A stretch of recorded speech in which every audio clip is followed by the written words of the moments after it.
Bienvenue dans le podcast à contre-courant, le podcast des mères audacieuses, le rendez-vous inspirant qui met en lumière des femmes et des hommes qui ont choisi de redéfinir leur trajectoire, de créer leur propre voie et de conquérir leur indépendance. Je suis votre hôte, Nathalie Grimaud-Morvillet, et je suis honorée de vous accompagner dans ce voyage extraordinaire. Après plus de 15 ans en tant que salariée dans le domaine du marketing digital et après 4 discriminations à la maternité, j'ai décidé de prendre mon indépendance pour mieux profiter de mes enfants sans renoncer à ma carrière professionnelle. Avec la tribu digitale, j'aide désormais les parents à en faire de même. Dans ce podcast, à chaque épisode, nous vous présenterons des histoires captivantes de mères audacieuses, de pères engagés, mais surtout de parents déterminés qui ont trouvé le courage de se réinventer pour mieux concilier leur vie personnelle et professionnelle. Qu'il s'agisse de maman, de papa ou de famille, notre podcast est un espace où chacun peut trouver une source d'inspiration, de conseils et de perspectives pour embrasser un avenir empreint de flexibilité, d'épanouissement et de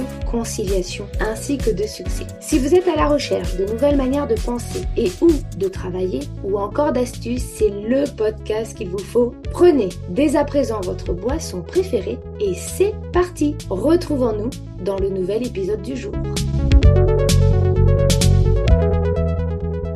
Bonjour et bienvenue dans notre nouvel épisode de podcast à contre-courant, le podcast des mères audacieuses. Aujourd'hui, je reçois Aziza, une femme qui, pendant longtemps, a eu beaucoup d'idées, beaucoup d'envies, beaucoup de projets, mais sans jamais réussir à trouver le cadre dans lequel elle se sentait pleinement à sa place. Très jeune, elle évolue dans le sport de compétition entre la danse, la boxe et la gymnastique. Puis un jour, elle arrête tout. Et comme beaucoup de femmes, elle avance ensuite dans la vie en essayant de trouver une voie, sa voie, parfois avec des détours, parfois avec des doutes.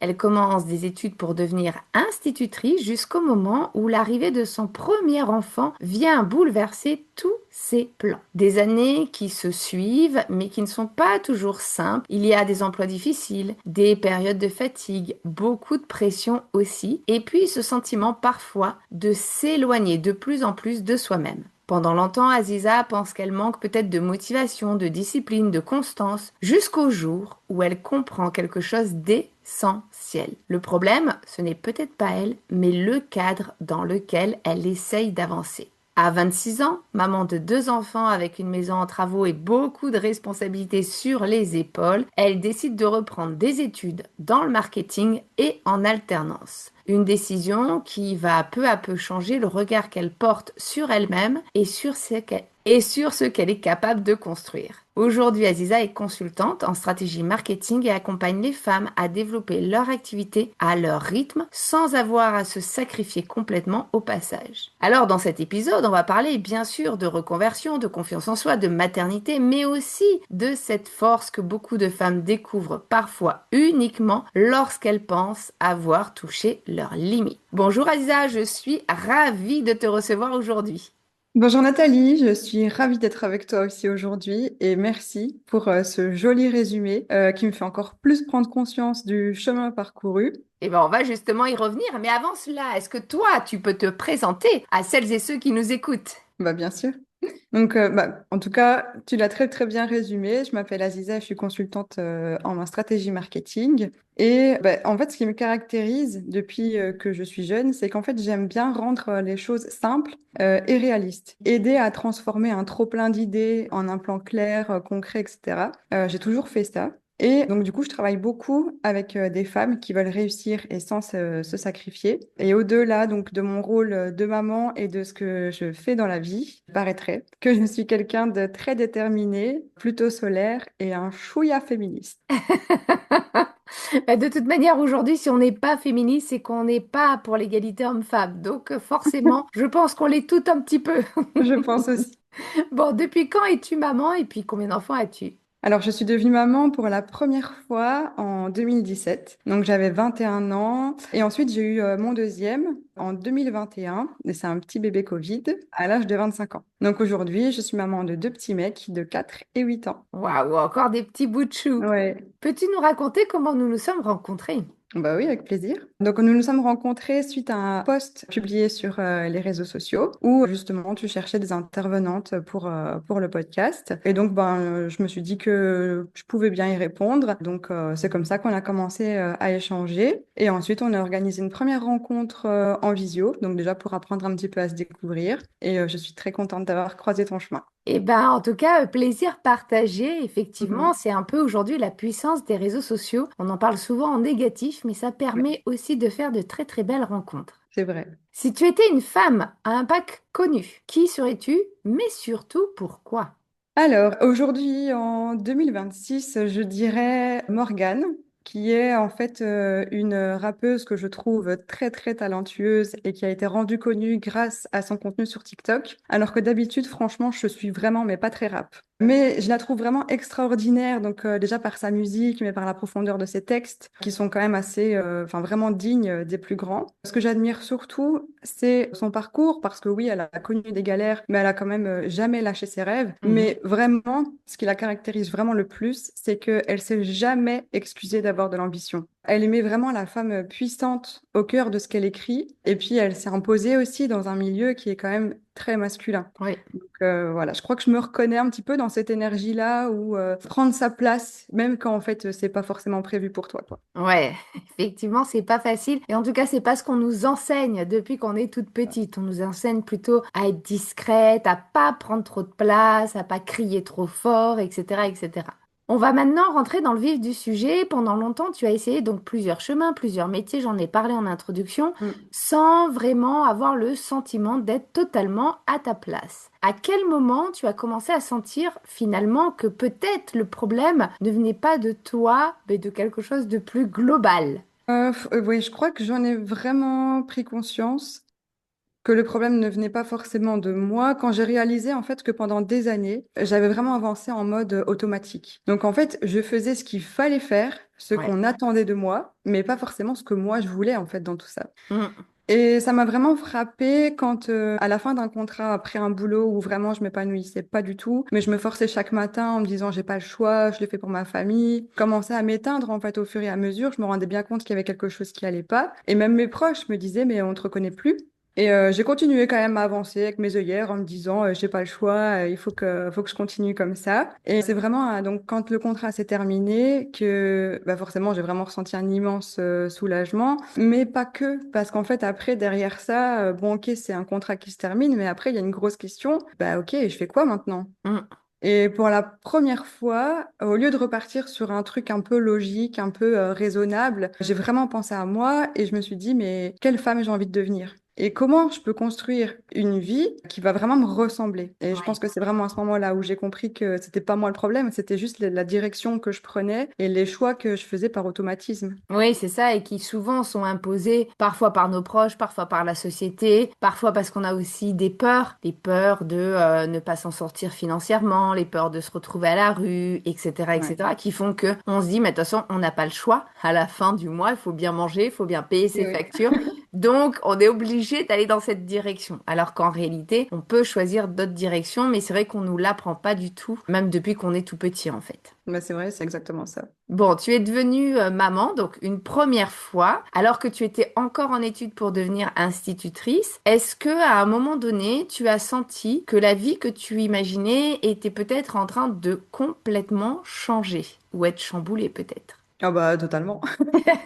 Ah ouais, là pour le coup, il n'y avait plus de plan, il n'y avait plus rien. En 3 semaines, j'avais emménagé, je préparais déjà une chambre d'enfant. J'avais bien compris aussi que mon diplôme, je pouvais faire une croix dessus. Et du coup, on n'était plus dans des projets ou dans peut-être que plus tard on fera ça comme ça. Non, là, on était vraiment dans une réalité très concrète avec des responsabilités. Et je pense qu'en fait, c'est à ce moment-là que le mode automatique, il s'est enclenché, quoi. J'ai basculé vraiment en mode il faut assurer, il faut faire ce qu'il faut, avancer au jour le jour et tenir, gérer et protéger la famille que j'étais j'étais en train de construire. Et oui, c'est clair, là, on a une responsabilité de plus. On a un petit bout de chou qui compte sur nous, qui lui a rien demandé. Rien demandé. Et donc, on se rajoute encore plus cette pression de devoir protéger sa famille, comme tu le dis. Bon, les années qui suivent sont pas toujours très simples, notamment avec des environnements de travail parfois difficiles. Aujourd'hui, avec le recul que tu as, qu'est-ce que cette période t'a demandé que tu n'aurais peut-être pas imaginé au départ?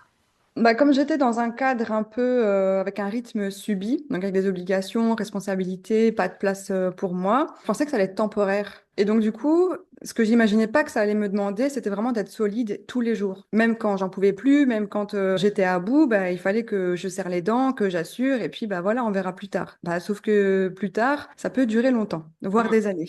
Et à force, ben, tu t'éteins. Bah, ça m'a demandé plutôt de l'endurance, alors que je pensais que ça allait me demander juste un peu de patience.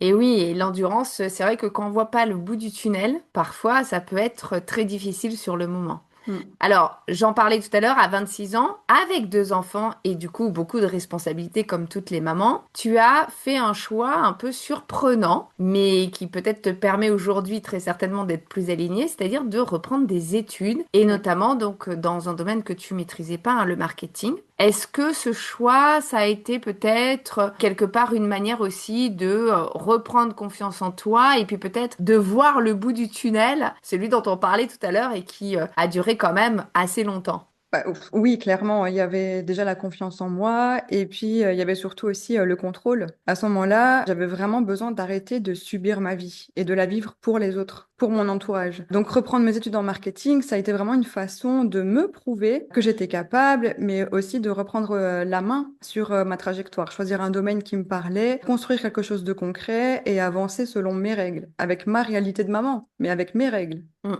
Et ça a été quand même un fameux tournant parce que justement, j'avais passé des années à tenir le coup, à m'éteindre et à plus du tout penser à moi. Et là, ça y est, je me suis dit, bah ok, maintenant il est temps de briller et de construire quelque chose dont tu seras fier de vivre parce qu'il n'y aura pas personne qui le fera à ta place. C'est clair. Et effectivement, on peut uniquement nous-mêmes se mettre en action, comme tu le dis, pour pouvoir briller et construire la vie qui nous ressemble tout simplement. Alors aujourd'hui, tu accompagnes des femmes qui veulent développer leur activité, mais aussi sans s'épuiser complètement, hein, puisque de plus en plus, on le voit, on a de plus en plus de femmes qui veulent sortir de je produis toujours plus ou je fais Mm. toujours plus de chiffre d'affaires au détriment de ma santé, de mon temps, etc., etc. Est-ce que parfois tu te retrouves justement en elle ou est-ce que tu retrouves des doutes, des peurs que toi aussi tu as connues et que tu as aujourd'hui dépassées?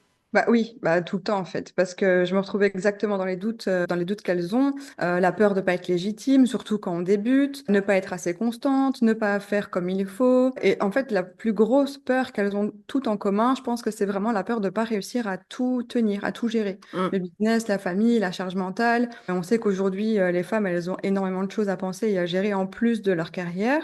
Et souvent, elles pensent et elles se disent qu'elles sont trop dispersées, qu'elles manquent de discipline, qu'elles manquent de motivation. Alors que, ben, en fait, très souvent, c'est vraiment un problème de cadre. Elles essayent d'avancer dans un modèle trop rigide, trop exigeant et c'est pas adapté à leur propre réalité à elles. Donc oui, aujourd'hui, je me reconnais énormément parce que justement, j'ai traversé tout ça et c'est justement pour ça que je les aide à construire un cadre qui les porte au lieu de les épuiser. Et bien sûr, avec une stratégie simple, un rythme qu'elles peuvent tenir et des règles à elles. Et oui, et en fonction de la situation de chacune, en plus, la situation va être différente. Si elle est maman solo, si Ah elle a des oui. enfants qui sont grands, des enfants qui sont petits, si elle a plusieurs enfants, si elle a qu'un seul enfant, etc., etc. Si elle est maman aidante, par exemple, forcément, Mm. elles peuvent pas toutes avancer au même rythme et c'est pas évident de comprendre qu'on peut avancer à son propre rythme en fonction de ses propres contraintes et ou de ses propres imprévus. Ouais, et c'est le plus important, c'est de respecter son propre rythme finalement. Mm, c'est clair. Alors aujourd'hui, quel serait le conseil que tu aimerais donner à une femme, une maman qui pense, alors soit qu'elle n'est pas capable, soit qu'elle manque de motivation, alors qu'au fond, finalement, peut-être elle n'a juste pas trouvé, comme tu le disais, le cadre qui lui correspond vraiment. Bah déjà, je voudrais la rassurer sur le fait que si elle n'est pas tout le temps motivée, c'est normal. Parce que la motivation, c'est une émotion. Et comme toutes les émotions, ça fluctue. C'est pas quelque chose de constant. Comme on n'est pas heureux tout le temps et on n'est pas triste tout le temps. D'ailleurs, heureusement. C'est clair.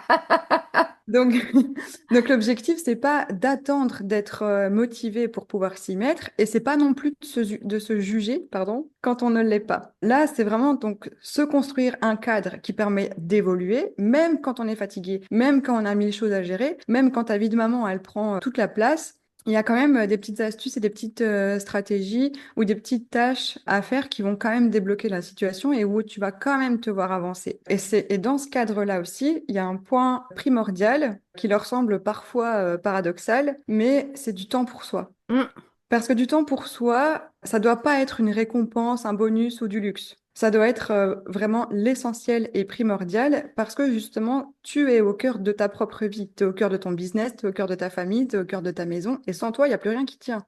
c'est clair. Donc, il faut justement te mettre au centre de ce cadre-là parce que c'est toi la plus importante là-dedans. Et c'est ce qui va te permettre de rester aligné et de pas t'épuiser. Et oui, et justement de perdurer, comme tu le disais, d'avoir suffisamment de résilience pour tenir sur la durée sans être complètement épuisé. Bah merci en tout cas pour ce conseil. Pour terminer cette interview passionnante, est-ce que tu as une réussite ou un moment à nous partager en relation avec le sujet du jour?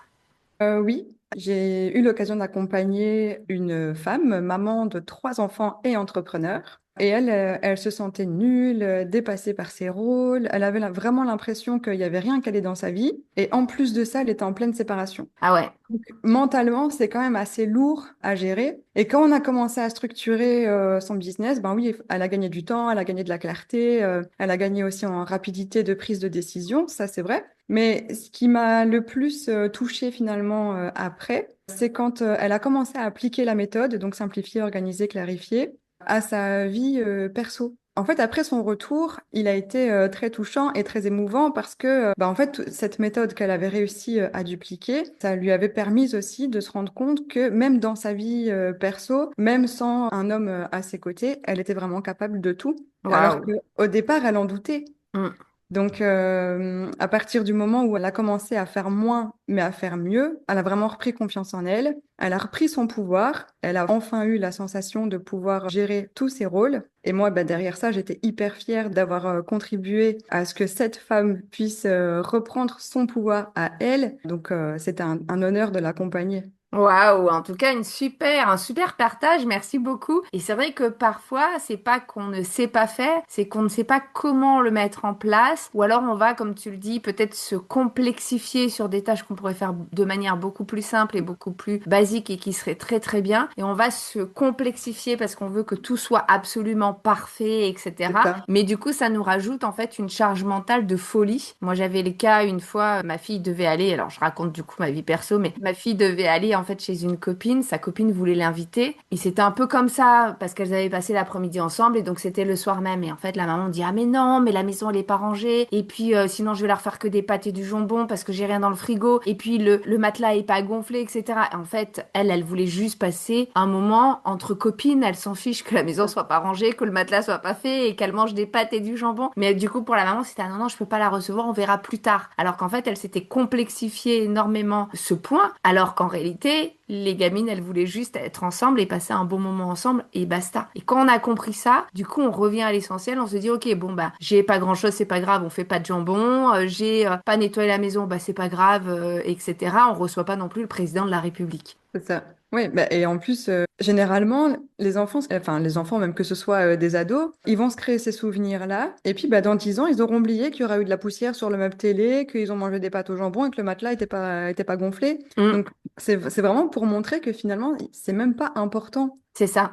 C'est ça, on se met parfois des barrières sur des choses qui sont, je dirais pas secondaires ou qu'il faut jamais nettoyer sa maison, hein, c'est pas ce que je suis en train de dire, mais sur des choses, je veux dire, qui sont pas essentielles pour que une soirée se passe bien et comme tu le dis, qu'on se construise des beaux souvenirs. En tout cas, merci beaucoup pour ton partage sincère et profondément inspirant. Finalement, on voit à travers ton parcours que ça nous rappelle aussi que certaines femmes vont passer des années à penser qu'elles manquent de confiance, qu'elles manquent de motivation, qu'elles manquent de discipline, qu'elles ne sont pas capables tout simplement, alors qu'en réalité, elles essayent d'avancer dans un cadre qui ne leur correspond pas vraiment. Tu montres aussi qu'il est possible de changer de direction, de reprendre confiance en soi et puis de se reconstruire, qu'on soit jeune, moins jeune, avec des enfants, sans enfants, peu importe, même après des périodes difficiles ou même quand la vie semble bien moins remplie et parfois trop lourde à porter. À travers ton histoire, on comprend que les détours, les doutes, les moments où l'on pense avoir touché le fond ne définissent pas forcément la femme qu'on est capable ensuite de devenir. Et aujourd'hui, finalement, tout ton passé te sert à transmettre aux femmes que tu accompagnes pour que elles aussi, elles puissent développer leur propre chemin et se sentir assez. On sent une envie profonde de leur montrer que tout est possible et qu'on peut réussir autrement, sans s'oublier, sans s'épuiser en permanence et surtout sans avoir à devenir quelqu'un d'autre pour mériter sa place. Alors à toutes les femmes, toutes les mamans qui nous écoutent, parfois, vous n'avez pas besoin d'être plus motivée, plus forte, plus parfaite. Vous avez peut-être simplement besoin d'un environnement qui respecte enfin la femme que vous êtes vraiment. Et puis, si vous avez aimé cet épisode, s'il a résonné en vous, n'hésitez pas à le liker, le commenter ou tout simplement à le partager avec une autre maman qui en aurait besoin. Qui sait, vous pourriez être à l'origine d'un changement radical. Et puis, dans tous les cas, merci à toutes et à tous pour votre écoute. On se retrouve très vite pour un nouvel épisode. Et d'ici là, je vous souhaite une très belle journée, après-midi ou soirée. Et surtout, prenez soin de vous.